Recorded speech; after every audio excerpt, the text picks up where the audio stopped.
तो भाई मैंने उसको बोला कि ये तुम्हारा घर नहीं है और मैं तो इसी घर में वापस आऊंगी। तो छूटते ही वो छाती पीटने लगती है अपनी कि मेरा ही घर है और यहाँ पर मेरा ही हक चलता है। तो उसने दूसरी बार फिर से ये चीज़ बोली अजितेश को कि ले तो जा रहा है, इसको वापस लेके मत आइयो, मतलब मुझे वापस लेके मत आइयो। तो अजितेश ने फिर भी कोई रिप्लाई नहीं किया। फिर नहीं नहीं क्या गड़बड़ होगा और जो होगा देख लिया जाएगा, चलते हैं, अगर तुम्हारा दिल गवाही दे रहा है तो शीनू चलते हैं मिलने। मैंने कहा ठीक है। तो हमने पहले मैंने अजितेश के पापा को फ़ोन किया। मैंने कहा अच्छा एक बात बताओ, अगर ये मुझे लेकर नहीं आएगा इस घर में वापस तो तुम लोग रह लोगे यहाँ पर? मैंने कहा मैं तो चलो जिनसे मिलने जा रही हूँ उनसे मिलने के बाद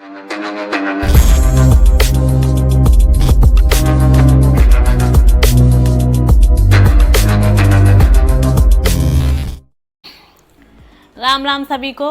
तो स्वागत है आप सबका साक्षी अजितेश ब्लॉग्स में। कैसे हैं आप सब? आई होप आप लोग बहुत अच्छे होंगे और मैं भी बहुत अच्छी हूँ, आप लोग की दुआओं से, आप लोग के सपोर्ट से। तो आप लोग जैसे कि मेरा ब्लॉग में हमारे ब्लॉग्स देख रहे हैं और हम आपको बता रहे हैं अपने ब्लॉग्स के थ्रू कि हम लोगों ने इन 4 सालों में क्या क्या फेस किया, कितना स्ट्रगल किया, और आज भी हमारा स्ट्रगल कहीं ना कहीं चल रहा है। लेकिन उस बीच हमें एक बहुत प्यारी फैमिली मिल गई है, जैसे कि हमारी यूट्यूब फैमिली और हमारी इंस्टा फैमिली, फेसबुक फैमिली। सारे लोग जो मुझे सुनते हैं, मुझसे बात करते हैं, मुझे मोटिवेट करते हैं, तो मुझे बहुत अच्छा लगता है। और मैं कमेंट्स में भी ये सब लिखती हूँ कि आप लोग हमें इसी तरह सपोर्ट करते रहिए, इसी तरह प्यार करते रहिए। तो जैसा कि मैं आप लोग को ब्लॉग में बता रही हूँ कि भाई ससुराल वालों का क्या रोल रहा इन 4 सालों में हम मेरे साथ, और भाई अजितेश के घर वालों का क्या रोल रहा अजितेश के साथ। तो मैं शादी के बाद 3 महीने तक हम लोग दिल्ली रहे, जुलाई अगस्त सितंबर, और अक्टूबर में हम लोग बरेली आ गए। उसके बाद जब मैं दिल्ली थी तो मैं बताती हूँ, मेरे एक बहुत ख़ास हैं, बहुत क्लोज़ हैं, उनसे मेरी बात हुई जब मैं दिल्ली थी। तो सही बताऊँ तो मैं किसी से बात नहीं कर रही थी, ना ही मेरी फेसबुक आईडी में सब ऐड थे, लेकिन ना ही कोई मुझे मैसेज कर रहा था और ना ही मैं किसी को अपनी तरफ से मैसेज कर रही थी कि भाई कैसे हो, क्या हाल चाल है। इस तरह की कोई एक्टिविटी नहीं हो रही थी और ना ही वो लोग कुछ रिस्पॉन्स दे रहे थे। तो मेरे एक बहुत क्लोज से मेरी बात हुई 2 महीने बाद शादी के, और मैं दिल्ली थी उस समय। तो उन्होंने बोला कि भाई बरेली आओ तो हमसे मिलना। तो मैंने कहा हाँ बिल्कुल। भाई सामने वाला बंदा खुद कह रहा है कि भाई बरेली आओ तो हमसे मिलना, तो मैंने कहा हाँ बिल्कुल मिलूंगी। तो हम नवरात्र का टाइम था, अक्टूबर में हम बरेली आए क्योंकि मेरा बर्थडे आने वाला था, इसलिए। तो मेरा मन था कि दिल्ली वैली में नहीं, मैं घर पे ही चलूँ। उस टाइम एक्साइटमेंट थी, आप लोग समझ सकते हैं, अजितेश की फैमिली से मिल तो मैं सबसे चुकी थी, लेकिन जो अजितेश के फैमिली के थोड़े मेंबर बचे थे उनसे मैं नहीं मिली थी। तो ये था कि भाई बरेली, क्योंकि मेरा मन नहीं लग रहा था दिल्ली में, मैं सही बताऊँ तो हम बरेली आए अक्टूबर में, और फिर नवरात्र वगैरह निपट गए। फिर उसके बाद उनका खुद दोबारा मैसेज आया कि तुम बरेली आ गई हो और तुम हमसे मिलने नहीं आई। क्योंकि सही बताऊँ तो ऐसे पता लग जाता था सबको, क्योंकि न्यूज़ तुरंत वायरल हो जाती थी कि भाई साक्षी मिश्रा बरेली आ चुकी है। जो भी कुछ होता था हमारी ज़िंदगी में वो सब कुछ पता चल जाता था लोगों को स्टार्टिंग में। तो ये था, तो वही हम बरेली आ गए। तो मैंने अजितेश को बोला कि ऐसे ऐसे जिनसे हमारे अजितेश मेरी बात हुई थी और वो बुला रहे हैं यार, क्या करें। तो अजितेश ने कहा कि चलते हैं। तो फिर मैंने कहा नहीं अजितेश सोच लो यार, सामने वाला बंदा खुद हमें इनवाइट कर रहा है तो कुछ समझ में नहीं आ रहा, कहीं कुछ गड़बड़ तो नहीं होगा। तो अजितेश कह रहा नहीं नहीं क्या गड़बड़ होगा और जो होगा देख लिया जाएगा, चलते हैं, अगर तुम्हारा दिल गवाही दे रहा है तो शीनू चलते हैं मिलने। मैंने कहा ठीक है। तो हमने पहले मैंने अजितेश के पापा को फ़ोन किया कि उस टाइम वो जॉब करते थे, तो बरेली से बाहर रहते थे। तो मैंने उनको फ़ोन किया कि क्या कहते पापा जी ऐसी ऐसी बात है और मैं उनसे मिलने जा रही हूँ। मैंने उनको बता दिया। तो उन्होंने कहा हाँ ठीक है चले जाओ, कोई प्रॉब्लम नहीं है, और गनर को लेके जाना, उन्होंने उस टाइम ऐसे ही बोला। तो मैंने कहा ठीक है। फिर मैं रेडी वगैरह हो गई। तो लेकिन उस अजितेश की सिस्टर जो थी वो मौजूद थी घर में। तो उस टाइम वो तो मेरी सास बनी हुई थी पूरी, लेकिन सही बताऊँ तो पूरे टाइम तक मैंने उसे अपनी सास बने रहने दिया। उसके बाद मैंने उसको अपनी लाइफ से निकाल दिया, क्योंकि वो सच में बहुत ही ज़्यादा गंदी वाली सास बनने की कोशिश कर रही थी मेरी, जो कि मैं झेल नहीं पा रही थी। और मेरी सास होती तो बात ही अलग होती, वो तो बहुत अच्छी थी, और क्योंकि अजितेश को बहुत ज़्यादा प्यार करती थी वो, तो मुझे भी बहुत ज़्यादा सपोर्ट करती। और लेकिन जो हमारी नंद थी वो तो पूरा अपना हत्ता जगन्नत्था वाली बात थी। तो हमने हमने उनको भी इन्फॉर्म किया, क्योंकि उस टाइम तो वही हमारे जीवन की कर्ता धर्ता बन रही थी, मतलब स्पेशली मेरे जीवन की। तो हमने उनको बोला कि भाई ऐसी ऐसी जगह हम जा रहे हैं। तो उसने उस टाइम तो कुछ नहीं बोला, हमने कपड़े वपड़े चेंज कर लिए, रेडी हो गए हम और अजितेश। फिर जैसे ही हम निकलने को हुए ना घर से, तो उसने अजितेश को बोला कि भाई तू इसको ले तो जा रहा है लेकिन वापस लेके मत आइयो। तो मेरे ना सही बताऊं तो इस कान से सुनी मैंने, दूसरे कान से निकाल दी। मैंने कहा क्या बोल रही है, पागल हो गई है ये इस तरह से मैंने अपने मन में सोचा क्या बोल रही है, पागल है। तो अजितेश ने भी उसको कोई रिप्लाई नहीं दिया कि भाई मेरा ये था कि भाई घर से निकल रहे हैं, क्या मूड ख़राब करना है इन लोगों से बहस करके, कि भाई किसी से मिलने जाओ तो पहले इन लोगों से बहस करो फिर उसके बाद मिलने जाओ।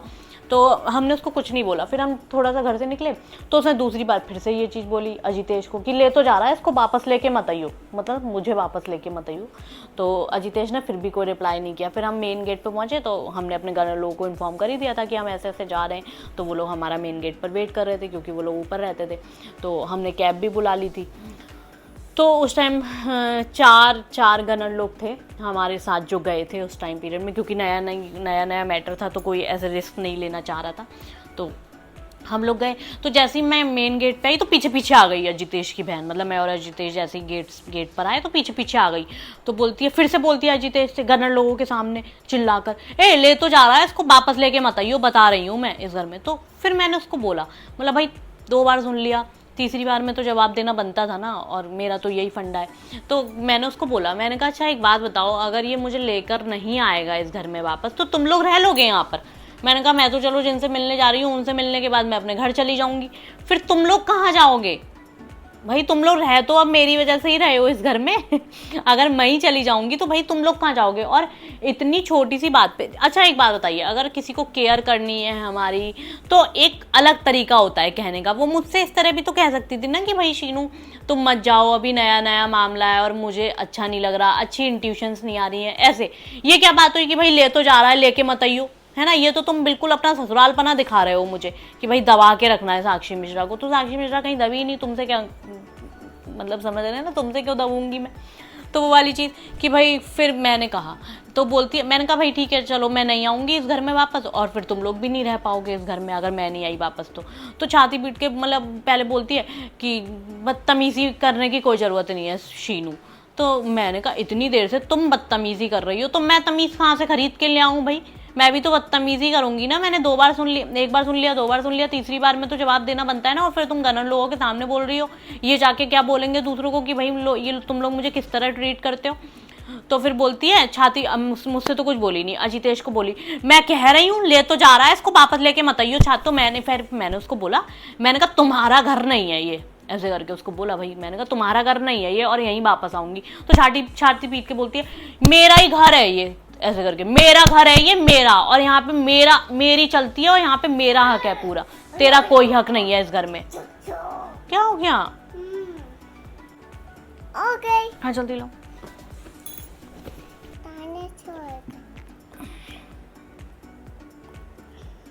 तो भाई मैंने उसको बोला कि ये तुम्हारा घर नहीं है और मैं तो इसी घर में वापस आऊंगी। तो छुट्टे ही वो छाती पीटने लगती है अपनी कि मेरा ही घर है और यहाँ पर मेरा ही हक चलता है, मेरा राज है यहाँ पे। मतलब वो पूरा अपना नंदपना मुझे दिखाने लगी कि भाई नहीं, नंदें अच्छी भी होती हैं, मैं ऐसा नहीं कह रही हूँ कि नंद खराब होती हैं, लेकिन वो अपना वही दिखा रही थी कि मैं तो भाई अजितेश की बड़ी बहन हूँ तो तुम्हें मेरी बात माननी पड़ेगी, तुम्हें मुझसे दब के चलना पड़ेगा, उसका मतलब वही था।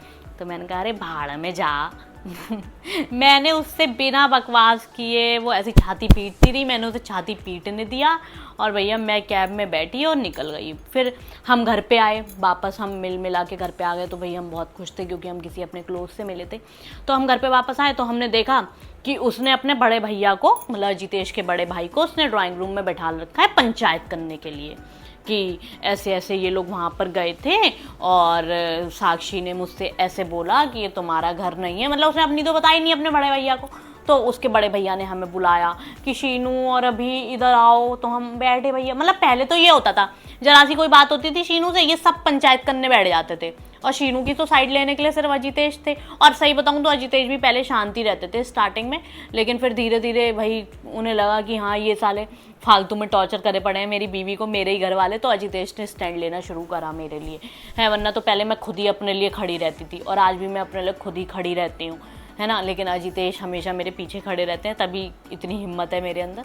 तो वो शुरू हो गया, तुमने ऐसे क्यों बोला मेरी बहन को, और मेरी बहन क्या कहते, मेरी बहन को सब इतना प्यार करते हैं इस घर में और तुम रिस्पेक्ट नहीं दे रही हो। मैंने कहा ओ हेलो, रिस्पेक्ट उसे दी जाती है जो खुद रिस्पेक्ट करता है। इसका ये थोड़ी है कि हम छोटे हैं तो हम इंसान हमें दबा के रखेगा, और सामने वाला जब हमारी रिस्पेक्ट नहीं कर रहा है तो हम उसे क्यों रिस्पेक्ट करेंगे। और मैंने कहा मैंने तो इनसे कुछ उल्टा सीधा बोला भी नहीं। मैंने कहा भाई छाती पीट पीट के कह रही है ये मेरा घर है और इसे वापस लेके मत आना। मैंने कहा तुम लोग अपना थोड़ा दिमाग चला लो, सेंस ऑफ ह्यूमर है या नहीं है थोड़ा बहुत, भाई सेंस वाली बातें करो ना, कि भाई घर में अगर साक्षी नहीं आएगी तो तुम लोग कैसे रह लोगे इस घर के अंदर। तो मतलब पंचायत करने की तो उन लोग की पुरानी आदत थी, लेकिन पहले सही बताऊं तो ये लोग मुझे बुलाते थे पंचायत करने के लिए, तो पहले तो मैं चली जाती थी। अब फिर उसके थोड़े टाइम बाद ये मैंने कर दिया कि किसी की हिम्मत ही नहीं होती थी कि मुझे कोई क्योंकि सब धाड़ने लगते थे। मतलब वो अजितेश के भाई को उसने बुलाया, मतलब बड़े वाले भाई को, तो वो भी ऐसे कैसे चलेगा शीनू और ये वो, तमीज़ में रहो। मैंने कहा ओ हेलो, ऐसा है तमीज़ में आप लोग रहो, ठीक है ना, आप लोग का साथ दिया है मैंने, इसका मतलब ये नहीं है कि मैं पागल हूँ भाई, इसलिए कि भाई अजितेश की फैमिली हो और खुशी खुशी रहो मेरे साथ। मतलब ठीक है आप सब बड़े हो, आपका पूरा सम्मान है, सब सारी बातें मानी जाएंगी, लेकिन ये थोड़ी है कि भाई छाती पीट पीट के कोई मुझसे कह रहा है कि ये मेरा घर है निकल जाओ यहाँ से, तो हम आराम से निकल जाएंगे इस घर से। और हम तो भाई अजितेश की वजह से आए थे और अजितेश के साथ हम खुश हैं। तो इन लोगों ने जहाँ जहाँ इन लोग को, ठीक है बेटा वो वाली दिलाऊंगी आ रही हूँ। तो इन लोग को जहाँ जहाँ मौके मिले इन लोगों ने मेरे साथ बदतमीजी की, फिर इन लोगों को उसी तरह से जवाब मिल गए। तो देखिए काफ़ी लोग भैया अपनी नहीं बताते होंगे, लेकिन देखो मैं भी बता रही हूँ कि मैंने बदले में क्या किया। मतलब लेकिन सही बताऊँ तो पहले से मैंने कभी इन लोग के संग बदतमीजी नहीं करी। जब इन लोगों ने मेरे साथ बदतमीजी करी तो इनको इन्हीं की तरह जवाब दिया गया। और स्टार्टिंग के मैं सही बताऊँ तो 2-3 महीने तो इन लोगों ने मुझे बहुत परेशान किया। मैं रोती रहती थी हमेशा, क्योंकि मैं अजितेश की वजह से शांत रहती थी। लेकिन फिर मैंने सोचा साक्षी मिश्रा, ना तुम्हारे मायके वाले हैं ना तुम्हारी तरफ से कोई बोलने आ रहा है, तो तुम्हें खुद बोलना है, वरना तुम्हारा भी वही हाल होगा कि भाई पंखे को देखकर दुपट्टा लटकाया और लटक गई खुद। तो फिर हमने अपने लिए स्टैंड लेना चालू करा।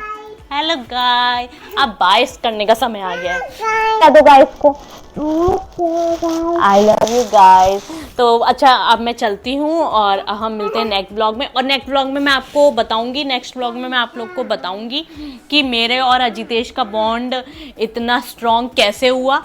क्योंकि आप लोग समझ सकते हैं स्टार्टिंग में ऐसा कुछ नहीं हुआ होगा कि हम लोग का बॉन्ड बहुत ज़्यादा स्ट्रॉन्ग होगा। स्टार्टिंग में हम लोग के बीच में बहुत सारी लड़ाइयाँ हुई हैं, कैसे सॉल्व हुई, किस तरह से हम दोनों ने अपने आप को समझाया, कैसे अंडरस्टैंडिंग बढ़ी हम दोनों के बीच में।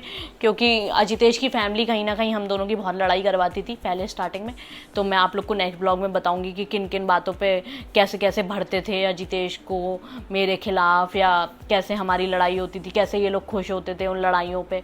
तो आप लोग इसी तरह मेरे ब्लॉग देखते रहिए, इसी तरह मुझे ढेर सारा प्यार देते रहिए, और मेरे जो मुझे मोटिवेट करते हैं वो मुझे मोटिवेट करते रहिए। क्योंकि मतलब एक वो रहता है कि हाँ मुझे अपनी कोई बात शेयर करनी है आप लोगों से, फिर आप लोग के कमेंट्स आते हैं तो उन पे भी मैं रिप्लाई देने की पूरी कोशिश करती हूँ। तो आप लोग बस मुझे इसी तरह प्यार देते रहिए, और ज़्यादा से ज़्यादा मेरा चैनल सब्सक्राइब करवाइए, ज़्यादा से ज़्यादा शेयर करिए मेरी स्टोरीज़ को। और जैसा कि मैंने बोला है, जिसको भी मेरी हेल्प चाहिए, मैं जिस लायक होंगी मैं बिल्कुल अपनी मतलब पूरा 100% दूंगी। Love you all, bye, Ram Ram.